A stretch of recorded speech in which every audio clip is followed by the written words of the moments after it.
Sejam bem-vindos a mais um episódio do nosso podcast. E a nossa convidada de hoje é Lanusa Silva. Ela que é, especialista em gestão educacional e também neurociência. Seja bem-vinda. Obrigado, Iliane. Muito obrigada também por esse convite, de estar aqui no ITEAC.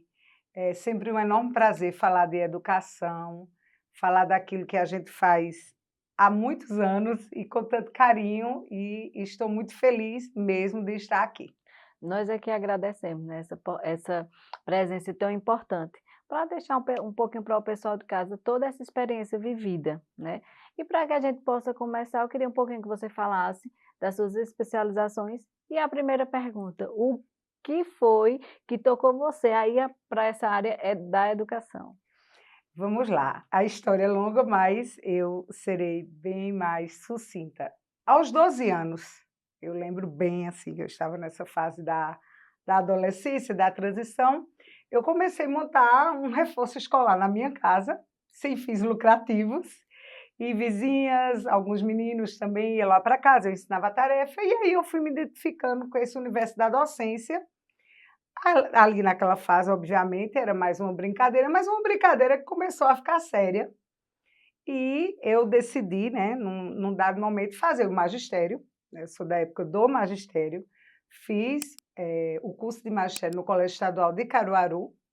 Depois ingressei no curso de pedagogia na FAFICA. E de lá para cá, já há mais de 25 anos, estou na educação. Amo o que faço. Até parafraseando o nosso grande patrono da educação, Paulo Freire, né? Se a educação sozinha não transformar, sem ela, tão pouco a sociedade vai mudar. Então, eu acredito muito, nessa mola percussora, transformadora que é a educação. E aí, claro, em dias atuais, por que eu digo atuais? Porque isso é um discurso bem atual, a gente tem junto à educação que sempre foi falada, sempre foi viciada, a educação inclusiva, que é tão importante, que é tão fundamental e que é necessária fazer parte de uma sociedade. Verdade. A gente vê nesse seu percurso algo bem interessante que você me falou, que você se encontrou na adolescência, né? Isso Na é muito, adolescência. assim, isso é, eu acho que muito gratificante para você da forma profissional. Mas eu queria, assim, nessa expansão, eu também vi que você tem um caminhar tanto no infantil como até no ensino médio. Então, a gente vê que existe realmente uma vasta experiência nesse contexto. Mais ou menos assim, o que é que você pode, deixar de diferença nesse percurso que você teve, inclusive nessa parte da educação especializada? Vê só, Eliane, quando eu comecei a lecionar, foi logo quando eu entrei no magistério, e aí nós tínhamos aqueles estágios obrigatórios, e eu ficava lá no pé de Delma, um abraço, Delma, maravilhosa, do estadual. O Delma, eu quero mais estágio, porque eu quero aprender mais. Eu sempre tive muito esse lado, assim, de querer aprender, de querer dar o melhor. E aí eu fazia muitos estágios, sempre com os anos iniciais, que naquela época nós chamávamos de primeira a quarta série, que chamava até primário. Faz alguns anos, minha gente. E aí eu sempre fiquei nos anos iniciais, só que a vida educacional me levou para outros caminhos. Eu passei por coordenações, eu trabalhei em ONGs, eu trabalhei em fundação socioeducativa, cheguei nas áreas profissionalizantes, que foi experiências no Senai, na Microlise, entre outras, e até chegar ao universo também da educação infantil, porque o meu percurso ele foi diferente. Eu vim chegar na educação infantil já com uma caminhada consolidada de tempo na educação. E me encontrei muito. Hoje eu leciono na educação infantil, trabalho no Centro Municipal de Educação Infantil, que são os CMEIs, aqui na nossa cidade, no município de Caruaru. Amo trabalhar com as crianças pequenas, é um amor muito genuíno, é um amor que está ali, Puro, né? nascendo, puro. E aí, claro, em todo esse meu percurso, a educação especial, a educação inclusiva, ela estava presente. Mas qual é a grande questão? A nossa compreensão. Eu sou de uma época que a gente nem falava de educação inclusiva. Se falava de uma maneira muito superficial, lá quando eu fiz faculdade. ainda não era algo como hoje e que eu me sinto muito feliz de hoje também lecionar em curso superior, porque eu trabalho com infantil, mas também eu trabalho com as licenciaturas na Faculdade Uniaselv, e a gente hoje ter essa educação inclusiva, falar do TEA, falar de outras, eh eh, enfim, de outras situações que envolvem essa educação inclusiva. E eu acho muito importante, porque a sociedade, as famílias, as pessoas, elas precisam entender que essas pessoas fazem parte dessa sociedade, precisam estar inseridas na escola, na família, no lazer, na igreja, não importa o ambiente. Agora, obviamente, quando a gente vai falar de um ambiente de formação, a gente tem que falar da escola como esse ambiente necessário, como esse ambiente prioritário, né? Porque a gente sabe que a família é uma base essencial, mas a escola ela tem que ser também uma base muito fundamental. É um conjunto, né, a gente pode se dizer assim, Sim. que dá importância dessa integralização, desse conjunto de família, de escola, de saúde, enfim, de toda a cidadania. Com essa experiência que você tem, a gente falando um pouquinho hoje sobre o TEA, nesse decorrer seu, como foi a sua primeira experiência vivida com o TEA dentro da, vamos botar, da educação, porque aí Sim. eu não sei se foi no infantil, se foi no, já foi no médio ou no superior. Foi no fundamental, né, há muitos anos, né. Na época, eu tinha pouquíssima compreensão do que seria um transtorno do espectro autismo, eu não tinha muita compreensão e, assim, eu tinha um aluno, né, isso era numa escola da zona rural aqui de Caruaru, nessa época eu trabalhava, na zona rural, nós trabalhávamos com uma sala multisseriada, era bem bem engenhoso, né, bem desafiador. E eu sentia que ele tinha algumas características diferentes dos demais, só que minha compreensão acerca do TEA, ela era muito elementar, quase nenhuma. E aí ele tinha alguns comportamentos que são características comuns né, e nem Uhum, sempre todos têm, mas era a tem. questão visual, era a questão da comunicação, era a questão do hiperfoco, só que o meu entendimento era mínimo, e aquilo me angustiava muito. Porque eu dizia: "Meu Deus do céu, o que é que esse menino tem?" E eu tentava, dentro da minha pouca, compreensão de tudo, acolher. Porque, eu penso, Williane, e a todos que estão nos assistindo, que acolhimento é uma palavra, assim, essencial.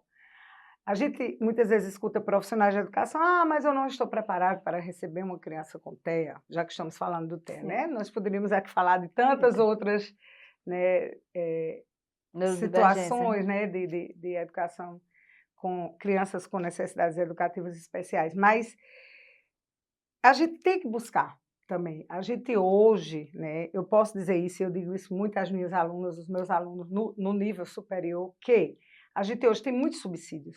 A gente tem a internet a nosso favor, a gente tem cursos e mais cursos online gratuitos que você pode fazer, a gente pode ler, né, muita coisa sobre e acolher, sabe. Eu penso que esse é um papel, assim, fundamental do educador, não só educador, né, mas da escola como um todo, mas é acolher, é ter empatia, é ter respeito, é entender o outro, assim, com todos os seus alunos, mas é lógico que uma criança ou um adolescente que traz, né, o transtorno do espectro autista, ele vai trazer também algumas situações, mais delicadas na sua relação interpessoal, no seu contexto socioemocional, e o profissional que está ali à frente, ele precisa buscar ajuda para ajudar essa criança a ter realmente, um crescimento melhor dentro da escola. Agora, lógico, aqui eu não estou dizendo que isso é um trabalho só do professor, né, é um trabalho de rede, como você disse. A família precisa estar junto, a gestão da escola precisa estar junto, os terapeutas, os médicos, é uma teia que deve se construir e ela tem que se construir numa rede muito firme, porque senão a coisa pode balançar e quem está ali são eles precisando de todo esse nosso apoio. E um ponto muito importante de toda essa teia, né, a palavra que falamos, É no sentido de que a sociedade em si também saber que faz parte disso, né. Por isso que é tão sonhada, tão falada a inclusão, porque mesmo que eu não tenha basta experiência naquilo, mas eu pelo menos respeite, tenha aquele acolhimento. Feito você mesmo falou, eu não tinha conhecimento na época, mas eu tentava acolher daquele jeito que para mim poderia dar certo. E foi um grande aprendizado, porque foi a partir daquela criança que eu comecei a Obser buscar, observar, fazer algumas leituras, e aí, claro, as literaturas, tudo começou a fluir mais para o lado da educação inclusiva. A gente sabe que essa discussão no Brasil ela é uma discussão nova. A lei de 2012, né, a Uhum. lei, a principal, existem outras, eu não lembro o nome da lei agora, né, o número, mas enfim, e tantas outras que surgiram, né, direcionadas para o TEA, para a educação inclusiva. Você ter hoje a educação inclusiva como uma disciplina dentro das universidades, né? Nós temos a disciplina da educação inclusiva, a educação especial, nós temos a disciplina de Libras, isso é maravilhoso, isso é evolução.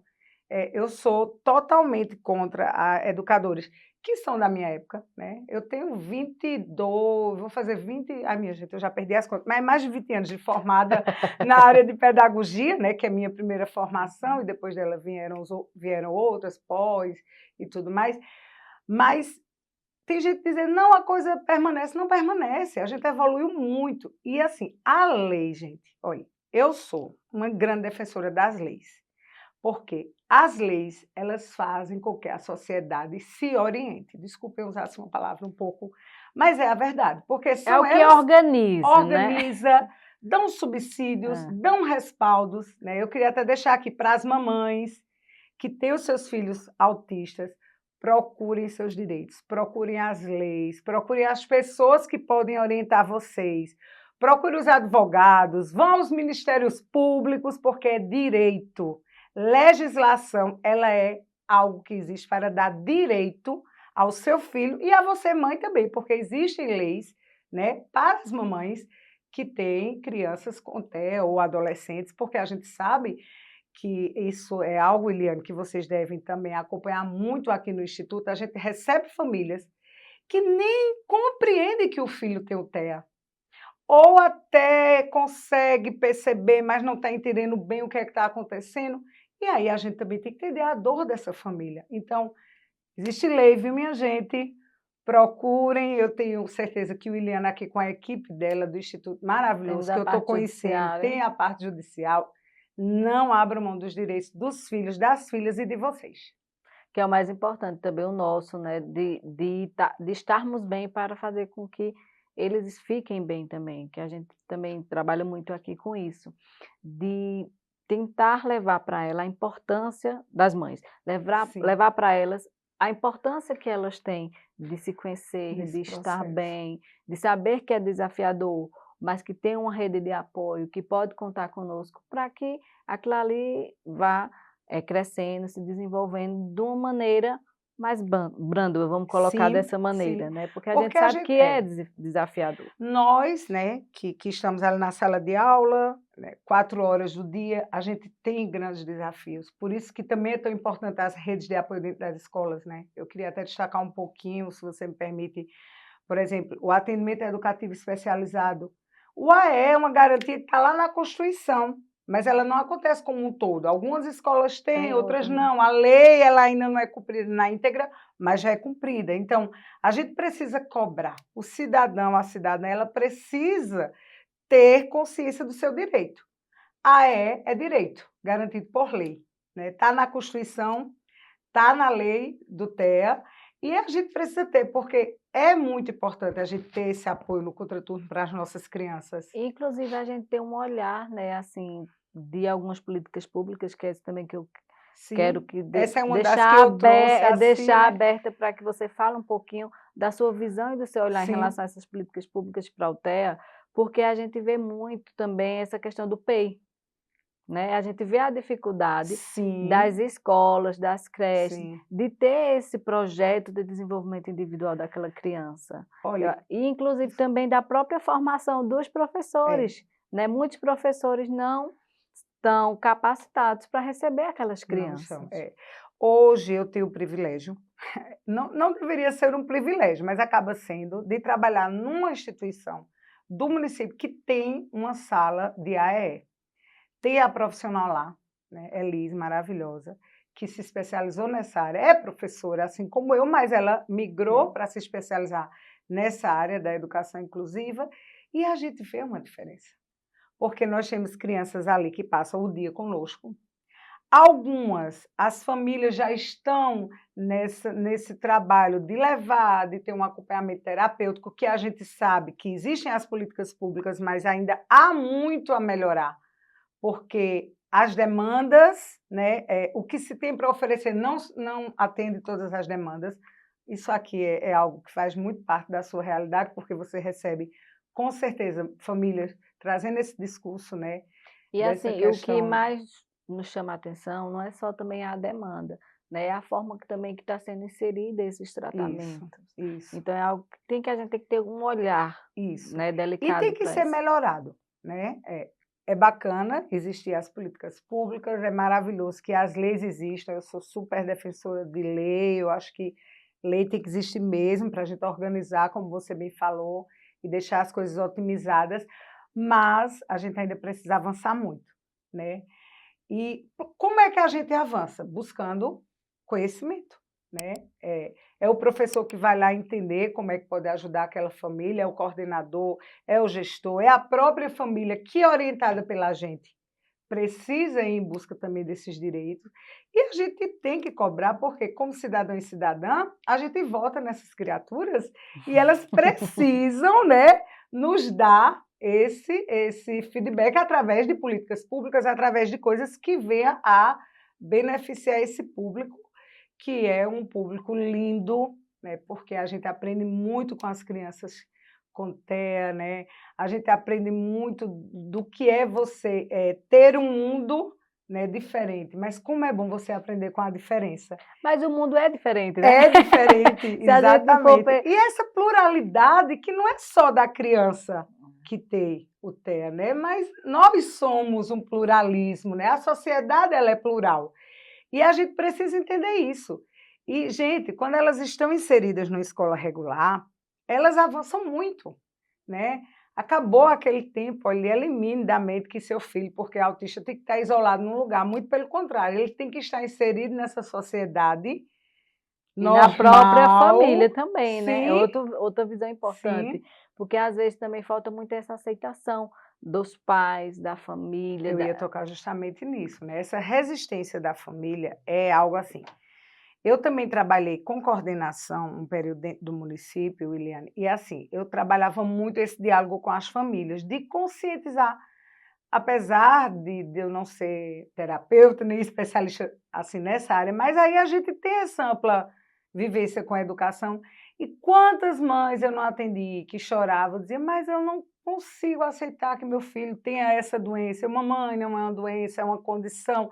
E aí, gente, é onde chega aquela grande reflexão. Nós quem somos as educadoras e os educadores.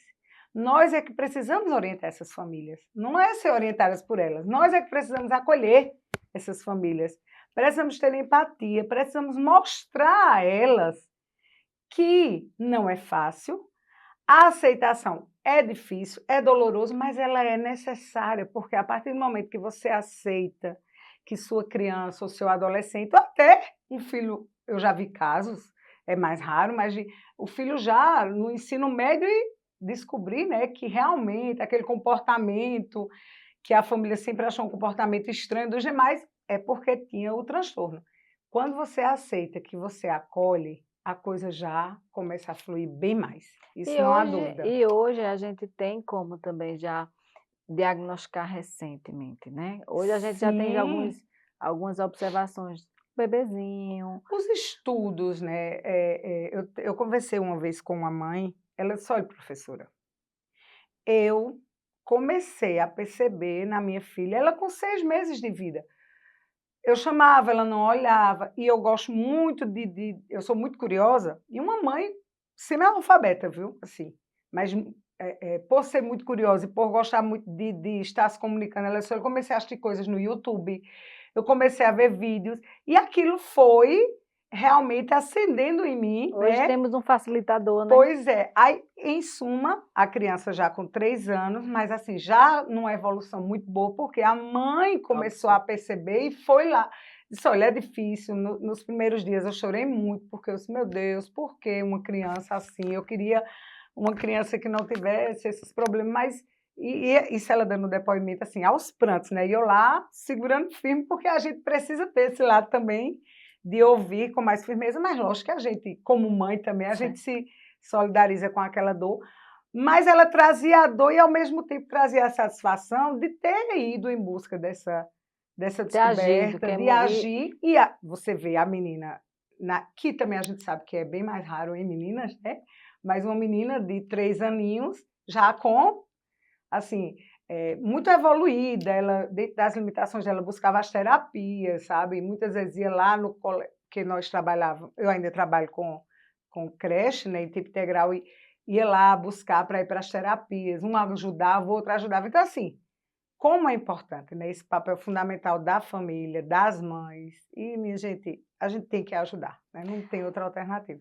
Alguns estudos hoje falam que a menina ela camufla mais os sinais, É. né, do Por que isso o que eu disse, menino. os meninos, os O sinais, menino eles é são mais mais latentes, isso. assim, né? Assim como o adulto, né, tipo, mas descobriu agora depois de adulto, sim, porque o nível era né, Isso. e não sei você, assim, na nossa, eu digo nossa época, porque, né, alguns anos assim atrás, Sim. na nossa época, a gente não ouvia falar muito, mesmo Não. existindo, mas porque existia essa camuflagem também, no sentido que numa turma de escola, Isso. né, sempre tinha um ou outro que tinha uma dificuldade maior, né, mas a gente conseguia, tipo, chegar lá e ir solucionando, e camuflando, e fazia, né, fazia de um jeito, fazia de outro, e foi passando, e o tempo foi acontecendo. E o que é bacana hoje, Juliana, é que a gente consegue ter meios, estudos, pesquisas, enfim, subsídios dos mais diversos, para também saber qual é o transtorno, né? Porque não só é o TEA. Claro Isso, que a gente aqui está focando no TEA, mas tem o TOD, tem o outros, o TDAH, TDAH, o enfim, né? Se a toque, gente for citar aqui, né? Né? A a criança que já a hiperatividade. hiperatividade, enfim. Mas que bom que a sociedade, né?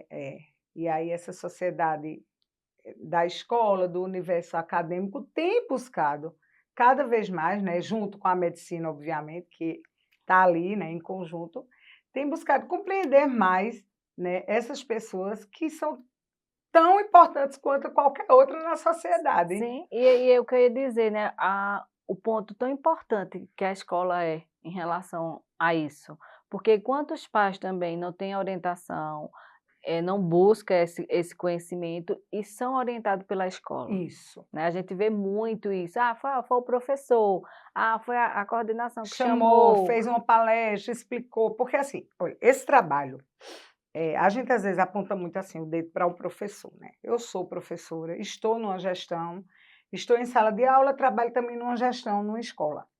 E eu tenho muito desses dois universos. A escola, ela é um espaço para pessoas que educam. É do porteiro, é da merendeira, é a tia que varre. Sabemos que cada pessoa ali tem a sua responsabilidade, né? Nós que estudamos, é lógico que a gente tem uma responsabilidade um pouco maior, porque a gente tem que orientar também aquele grupo, mas todos da escola têm que fazer parte desse universo da inclusão. Vamos acabar com aquela história, é só o professor, é só o gestor. Não. Toda a equipe escolar, ela precisa ter essa consciência. E tem que partir de quem? Da gente que está lá em cima, querendo ou não, hierarquicamente, de uma gestão, vai lá, prepara o seu pessoal, conversa, orienta da melhor forma possível, acolhe essas famílias. Porque, como você disse, eu fico muito feliz quando eu escuto esse depoimento. Olha, foi minha professora, a professora do meu filho que sinalizou, e que me chamou, e Que que pediu para pediu para observar. observar.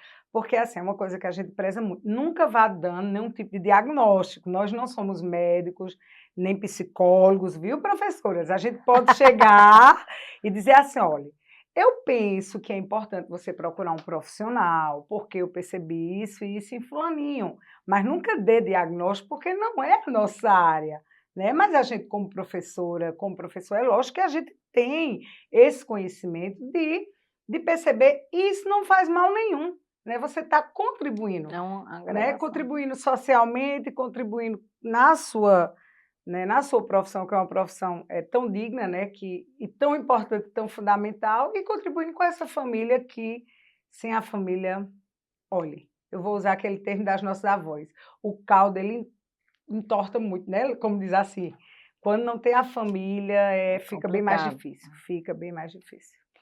E assim, outro ponto que eu queria deixar aberto para você no sentido da parte, né, de docência para a UTEA, como é que você vê, né, assim, para o futuro, essas políticas públicas implantadas dentro da escola? Qual a necessidade hoje que é mais existente, que deveria tomar-se à frente, né, dentro de uma política pública? A maior necessidade em si da escola para que pudesse cada vez mais incluir essas crianças. Olha, além de todo esse suporte, né, essa rede necessária de formação para os professores, a gente também precisa, eu acredito muito que, pode parecer utópico, né, mas é legal, toda escola, todo CMEI ter as salas de AE. Eu sou realmente muito defensora desses espaços, porque eu já trabalhei em espaços que tem e já trabalhei em espaços que não tem. E você Existe uma vê? diferença enorme. E, além disso, é subsídio mesmo, é material, é dar meios para que essas pessoas possam trabalhar. Porque, às vezes, até tem, mas e cadê o apoio no sentido de orientar como trabalhar com aquilo, né? Como trabalhar com As aquele. As capacitações. capacitações deveriam ser mais intensificadas. Eu acho que a gente tem, mas pode melhorar, sabe? Apesar que eu sou muito otimista, Williane, na educação, eu sou otimista nata em relação à educação como um todo, e em relação à educação inclusiva, eu sou bem otimista, porque eu penso que a gente já avançou. Penso que a gente vai avançar ainda mais, porque a tendência é realmente, né, a gente cada vez mais estar aperfeiçoando, indo em busca, e acredito que a gente vai ter ainda aquela escola, né, que eu falo de instituição como um todo, com as salas todas, com as salas de atendimento educativo especializado, com profissionais ali dentro.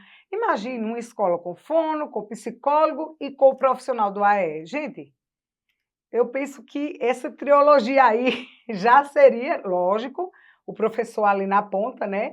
Mas esses profissionais também. Quem sabe se a gente não vai chegar nisso? Eu acredito que chegaremos, né? Eu penso que as lutas, elas devem acontecer e continuar acontecendo sempre, e que a gente precisa realmente desses profissionais próximos. Nós temos, mas nós não temos o suficiente, né? Por exemplo, nós temos, falar a nível de município, né, que eu sou da rede aqui do município de Caruaru, nós temos uma equipe maravilhosa da educação inclusiva, um beijo para todas as meninas da educação inclusiva aqui do município, mas elas também sabem que, por mais que elas se doem, não é o suficiente. Então, que bom seria que em toda escola pública, privada, tivéssemos, de fato, ali, diariamente, esses profissionais e essas salas de atendimento educativo especializado, para que no contraturno aquelas crianças pudessem ter esse subsídio, que é o que acontece nos espaços que tem. A maior parte que existe, são integrais Não, ou horário normal? tem escolas não, as salas de AE, elas funcionam durante todo o Horário. dia, né, mas, Uhum. por exemplo, tem escola que existem os horários específicos para o atendimento, porque tem aquelas escolas integrais, então, pega a criança naquele contraturno, porque ela tem que estar inserida na turma regular. Uhum. E tem outras que é o dia todo, porque dependendo da demanda, né, tem escolas maiores que ela precisa. Existe escola, salvo engano, que tem até 2 psicopedagogos, geralmente, pessoas que fizeram né, vários cursos nessa área da educação inclusiva para atender Essas coisas. essas crianças, esses adolescentes. Inclusive, eu tenho uma amiga muito querida, Paula Santos, cheiro, Paula, que eu sei que ela vai assistir, que faz esse trabalho brilhantemente, e ela passa o dia inteiro fazendo esse atendimento, e é um trabalho riquíssimo e necessário. Mas é muito importante, E né? claro, minha gente, né, porque assim é natural, a gente fica puxando assim a sardinha para o nosso que é a escola, mas assim, o que seria também dessas crianças sem os institutos, sem as terapias, né? As fono, os psicólogos e psicólogas, os terapeutas ocupacionais e tantas outros profissionais, os neuros, né? Eu fui fazer neurociência da educação, essa pós pela Unesp, porque eu digo, minha gente, a gente precisa conhecer esse universo. Essas crianças, elas estão aí. Então, o que é né? O que é a neurologia com a educação? Como é que isso se uniu? E a gente precisa o quê? Estudar. O Estudar. professor precisa estudar, né? A gente estuda desde sempre. E eu penso que é isso, Eliane. De tanta coisa que a gente falou, é a gente ter essa consciência do nosso papel social com essas pessoas. Isso é fundamental. Eu costumo dizer que não é só a empatia, né? É a Não, compaixão. compaixão também, Por- solidariedade. Porque eu sempre digo assim, a compaixão para mim é a empatia em ação. Perfeito. Então, eu gosto muito de usar essa palavra, compaixão. Porque empatia, às vezes, a gente tem até por animal, né? Sim, eu empatia. Ah, tá. Mas aí, cadê essa ação, A né? ação, é. Então, eu gosto muito da palavra compaixão, por esse motivo. É realmente a gente poder fazer algo, transformar a vida de alguém. Às vezes, é um simples abraço, um bom dia, uma boa tarde, né? Um eu te amo, por que não, Sim, né? E tentar ajudar aquelas pessoas numa necessidade, às vezes, tão básica. É. com Aí eu certeza. falo isso porque às vezes as pessoas dizem: "Ah, se eu pudesse, eu faria o que você faz. Ah, se eu pudesse, eu contribuiria". Mas às vezes não é sobre isso, né, não é sobre ter. Eu gosto muito também de usar, é sobre Ser. ser, quem eu sou. Então isso é uma coisa que a gente sempre deixa aqui de reflexão para as pessoas, né, quem eu sou? Será que eu não ajudo por quê? Isso está dentro do autoconhecimento. E nos nossos espaços, né? A gente pode fazer isso, né? A gente pode abraçar essas pessoas. Não só a criança com o TEA, mas a gente também não pode Sim. esquecer da família, porque, minha gente, às vezes a gente olha assim para a mãe. É dolorido, porque a mãe está ali, meu Deus, eu quero sumir, porque é a dor de você aceitar algo que foge, né, daquele E é contexto desafiador todos os e dias. todos os dias, né, porque é diário. Mas, assim, é muito satisfatório quando a gente vê que, de alguma forma, né, seja quando você está numa gestão, seja quando você está na sala de aula, você contribuiu para aquela criança e para aquela família. E aí, claro que não só na questão da compaixão, isso é muito necessária, é muito importante, porque isso aí vai para o campo, né, nosso mais do emocional, do acolher, mas também a gente tem que entender que, enquanto escola, a gente tem que fazer, porque isso é lei, isso é um direito, e que essas crianças têm que estar lá acolhidas de verdade e têm que ser realmente incluídas, né? Não é só aquela inclusão da matrícula. A matrícula, ela é um passo mínimo para o trabalho da inclusão, porque a gente sabe que, infelizmente, ainda há profissionais, eles são poucos e eu espero que cada vez sejam menos, que fazem segregações, né? Tratam a criança autista, eu já vi colegas dizer isso, eu tenho 22 alunos e um autista, aí eu chego, porque eu não fico calada mesmo, não, colega, você não tem 22 crianças e um autista, você tem 23 crianças na Criança. sua sala de aula. Aí, isso choca um pouco, mas a gente está ali para chocar mesmo. As pessoas têm que entender que essa profissão que a gente abraçou, que é ser professor e professora, é uma profissão séria, necessária e que precisa a gente assumir o papel dela. E não é estar lá só pelo contra-cheque, até porque se for só pelo contra-cheque, é muita coragem. Tem que ter amor. Tem que ter amor e tem que ter visão da profissão que abraçou. Por isso que eu perguntei a você lá no começo, o que levou você para essa parte, né? Pois Porque eu acredito muito na minha vocação mesmo, assim. Eu sempre me vi fazendo o que eu faço hoje. Eu até já fiz outras coisas, né? Eu trabalhei na Sulanca, lá atrás, né? Muitos colegas meus, menina, tu tem muito jeito para venda, não sei o que, minha gente, mas não é o que eu não gosto. não me encontro, sabe? Eu gosto de estar numa sala de aula, eu gosto de estar no espaço escolar, né? Mais uma vez trazendo Paulo Freire, que, né, como uma professora apaixonada por ele fala isso, né? Escola é gente que se encontra, é gente que se abraça, é gente que constrói. Escola é gente. E eu gosto de trabalhar com gente, eu gosto de trabalhar com pessoas, eu gosto de trabalhar com desafios, descobertas, né, transformação. E a escola, a educação, ela nos proporciona tudo isso. Fora esse pensamento que você, né, já trouxe sobre Paulo Freire, o que é que você poderia deixar de mensagem para o pessoal que está em casa, principalmente para essas mães atípicas, né, que a gente sabe que é realmente desafiador todos os dias.